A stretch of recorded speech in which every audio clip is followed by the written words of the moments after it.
छत्रपती शिवाजी महाराज की, धर्मवीर छत्रपती संभाजी महाराज की जय लहूजी, जय लहूजी, जय लहूजी। आद्य क्रांतिगुरु लहूजी वस्ताद साळवे यांच्या स्मारकाच्या भूमिपूजन प्रसंगी सर्वप्रथम हिंदवी स्वराज्याचे सरसंस्थापक छत्रपती शिवरायांना मानाचा मुजरा करतो। भारतीय राज्यघटनेचे शिल्पकार भारतरत्न डॉक्टर बाबासाहेब आंबेडकर यांना मानवंदना अर्पित करतो आणि खऱ्या अर्थानं ज्यांनी क्रांतीची ज्योत हजारो तरुणांमध्ये पेटवली आणि त्यांना क्रांतिकारक केलं असे आद्य क्रांतिगुरु लहूजी वस्ताद साळवे यांच्या चरणी नतमस्तक होतो। आज या भूमिपूजन प्रसंगी आपल्याला लाभलेले महाराष्ट्राचे लोकप्रिय मुख्यमंत्री श्री एकनाथ शिंदेजी, पुणे जिल्ह्याचे पालकमंत्री आणि महाराष्ट्राचे उपमुख्यमंत्री अजितदादा पवारजी, पुणे जिल्ह्याचे माजी पालकमंत्री आणि राज्याचे उच्च शिक्षण मंत्री चंद्रकांत दादा पाटीलजी, आमचे सहकारी आमदार श्री सुनील कांबळेजी, भीमराव अण्णा तापकीर, माधुरीताई मिसाळ, सिद्धार्थ शिरोळे, सुनीलजी टिंगरे, नामदेवजी ससाणे, चेतनजी तुपे, या ठिकाणी ज्यांचा उल्लेख विशेष केला पाहिजे कारण ज्यांच्या नेतृत्वात या स्मारक समितीने संघर्ष केला ते आमचे अशोक लोखंडेजी, माजी राज्यमंत्री दिलीप कांबळेजी, योगेश टिळेकरजी, सुधाकर भालेरावजी, जगदीश मुळीकजी, मुरलीधर मोहोळजी, धीरज घाटेजी, रामभाऊ मोजेजी, अमित गोरखेजी, दीपक मानकरजी, राजेश पांडेजी, सुभाष जगतापजी, बापू पठारेजी, या ठिकाणी उपस्थित असलेले आपले आयुक्त विक्रम कुमार, त्याचप्रमाणे अनेक वर्षानंतर आपल्या समाजाला एक बहुमान मिळाला आणि जे आपल्या सगळ्यांचं आराध्य आहे असं जेजुरीचं जे मार्तंड देव संस्थान आहे त्या संस्थानाचे अध्यक्ष अनिल सौंदडेजी, या ठिकाणी मंचावर उपस्थित सर्व मान्यवर आणि उपस्थित माझ्या माता भगिनी आणि बंधूंनो, आजचा दिवस आमच्याकरता हा अतिशय पुण्याचा दिवस आहे। आज दोन पुण्याची कामं आमच्या हातून घडतायत। आत्ताच आम्ही वडू आणि तुळापूरला धर्मवीर छत्रपती संभाजी महाराजांच्या स्मारकाचं भूमिपूजन केलं। ज्या संभाजी महाराजांनी छत्रपती शिवरायांचं स्वराज्य हे केवळ वाचवलंच नाही तर वाढवलं देखील, त्यांच्या स्मारकाचं भूमिपूजन करून आम्ही छत्रपतींच्या दुसऱ्या मावळ्याच्या स्मारकाच्या भूमिपूजनाकरता या ठिकाणी आलो। आपल्याला कल्पना आहे, अजितदादांनी सांगितलं की खऱ्या अर्थानं लहूजी वस्ताद साळवे यांचं घराणं हे छत्रपती शिवरायांच्या मावळ्यांपैकी एक अशा प्रकारचं घराणं होतं। पुरंदरच्या किल्ल्याची जबाबदारी त्यांच्याकडे होती आणि त्यांनी त्या काळात जे शौर्य दाखवलं होतं त्याकरता प्रत्यक्ष महाराजांनी त्यांना राऊत ही पदवी दिली होती। अशा प्रकारचं घराणं होतं।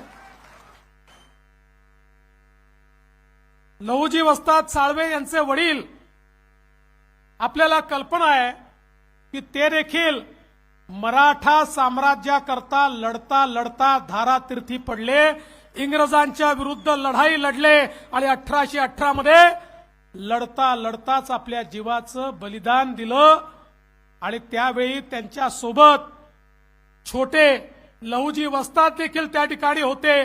त्यांनी आपल्या वडिलांचा आपल्या घराण्याचा संघर्ष पाहिला आणि त्याच दिवशी प्रतिज्ञा घेतली, जगेन तर देशासाठी आणि मरेन तर देशासाठी. आणि त्यानंतर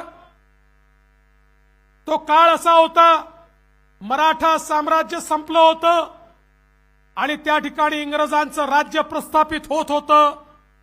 इंग्रजांच्या विरुद्ध लढायचं होतं आणि लहुजी वस्ताद साळवेंना हे माहिती होतं की ज्या प्रकारे इंग्रजांनी आपल्या मराठी माणसाला या ठिकाणी चिरडलाय, ज्या प्रकारे आमच्या मावळ्यांना त्या ठिकाणी चिरडलेलं आहे, पुन्हा एकदा क्रांतीची ज्योत पेटवावी लागेल आणि धगधगत्या रक्ताने या ठिकाणी मैदानात उतरणारे पैलवान तयार करावे लागतील, योद्धा तयार करावे लागतील, शस्त्रांमध्ये पारंगत अशा प्रकारचे वीर तयार करावे लागतील. आणि म्हणून या देशाच्या इतिहासामध्ये पहिल्यांदा क्रांतिकारकांना, देशभक्तांना शस्त्राचं आणि लढाईचं प्रशिक्षण देणारी शाळा ही जर कोणी काढली असेल तर ती या ठिकाणी लहुजी वस्ताद साळवेंनी काढली. आणि म्हणून त्यांना जे आद्य क्रांतिगुरू म्हटलं जातं याचं कारणच हे आहे की पहिल्यांदा त्यांच्या डोक्यामध्ये हा विषय आला की जर मी लढणारे तरुण तयार करणार नाही तर माझा देश कधी स्वतंत्र होऊ शकत नाही. आणि म्हणून या वस्तादानं, या गुरुनं अशा प्रकारचं त्या ठिकाणी काम सुरू केलं की त्यातनं आपल्याला माहिती आहे, ज्यांना आद्य क्रांतिकारक म्हणतात ते वासुदेव बळवंत फडके यांना सर्व प्रशिक्षण या ठिकाणी लहुजी वस्ताद साळवेंनी दिलं. लोकमान्य टिळकांना प्रशिक्षण दिलं आणि अर्थातच महात्मा ज्योतिबा फुलेंना देखील प्रशिक्षण दिलं. पण महात्मा ज्योतिबा फुलेंना केवळ त्या ठिकाणी डावपेच शिकवले एवढ्यापुरतं मर्यादित नाहीये, तर जी एक मालिका महात्मा ज्योतिबा फुलेंनी सुरू केली समाज सुधारण्याची, समाजातली विषमता दूर करण्याची आणि क्रांतिज्योती सावित्रीबाई फुले यांना शिकवून त्यांच्या माध्यमातून खऱ्या अर्थानं महिलांना शिक्षण मिळालं पाहिजे याची मुहूर्तमेढ त्या ठिकाणी जी काही करण्यात आली, ही मुहूर्तमेढ करताना समाजात असेही समाजाचे ठेकेदार होते की जे त्या काळामध्ये हल्ला करायचे, हमला करायचे, त्या काळामध्ये महात्मा ज्योतिबा फुलेंना त्रास द्यायचे. क्रांतिज्योती सावित्रीबाई फुलेंवर विष्ठा फेकण्यापर्यंत अशा प्रकारचं वाईट कृत्य त्या काळात व्हायचं. आणि अशा या सगळ्या परिस्थितीमध्ये लहुजी वस्ताद साळवेंनी त्या ठिकाणी महात्मा ज्योतिबा फुलेंना सांगितलं, काळजी करू नका, मी तुमच्या पाठीशी आहे, तुम्ही तुमचं काम करा. आणि एका भिंतीसारखे लहुजी वस्ताद साळवे हे त्या ठिकाणी महात्मा ज्योतिबा फुलेंच्या पाठीशी उभे राहिले. आणि त्यानंतर कोणी महात्मा ज्योतिबा फुलेंच्या वाटेला जाण्याची हिम्मत देखील केली नाही. अशा अनेक नावं घेता येतील की ज्या नावांना खऱ्या अर्थानं या ठिकाणी लहुजी वस्ताद साळवे यांनी या देशाकरता प्रशिक्षण दिलं. आणि आपल्याला कल्पना आहे 1857चं युद्ध जे स्वातंत्र्य समर होतं, शिपायांचं बंधन होतं, पहिल्यांदा पुन्हा एकदा भारतातल्या क्रांतिकारकांनी त्या ठिकाणी इंग्रजी साम्राज्य उलथून टाकण्याकरता एक लढाई लढली होती. त्या लढाईमध्ये लहुजी वस्ताद साळवे यांनी प्रशिक्षित केलेले अनेक लोक, अनेक क्रांतिकारक हे त्या ठिकाणी लढत होते. आपल्याला माहिती आहे की 1881 सालापर्यंत, 1818 साली जे काम सुरू केलं अविरत, 1881 सालापर्यंत जोपर्यंत देह ठेवला नाही तोपर्यंत देशाची सेवा ही आद्य क्रांतिगुरू लहुजी वस्ताद साळवे यांनी सोडली नाही. आणि म्हणूनच अशा प्रकारच्या आमच्या थोर क्रांतिकारकाचं, आद्य क्रांतिगुरू वस्ताद अशा ज्यांना पदव्या आहेत त्यांचं स्मारक झालं पाहिजे ही मागणी देखील अतिशय रास्त होती। कारण अशा लोकांचं स्मरण करायचं नाही तर नेमकं कोणाचं करायचं, कोणाकडनं स्फुरण घ्यायचं, कोणाकडनं प्रेरणा घ्यायची। अरे ज्यांच्याकडनं प्रेरणा घ्यायची ते तर या ठिकाणी आपल्यामध्येच आहेत आणि म्हणून ती प्रेरणा सगळ्यांपर्यंत पोहोचली पाहिजे, हा प्रयत्न आपण सुरू केला। आणि बघा आज हे स्मारक होत आहे। मगाशी अशोकरावांनी उल्लेख केला आमचा तिघांचा या स्मारकाकरता। हे स्मारक झालं पाहिजे याकरताही त्रिमूर्तीची आवश्यकता होती।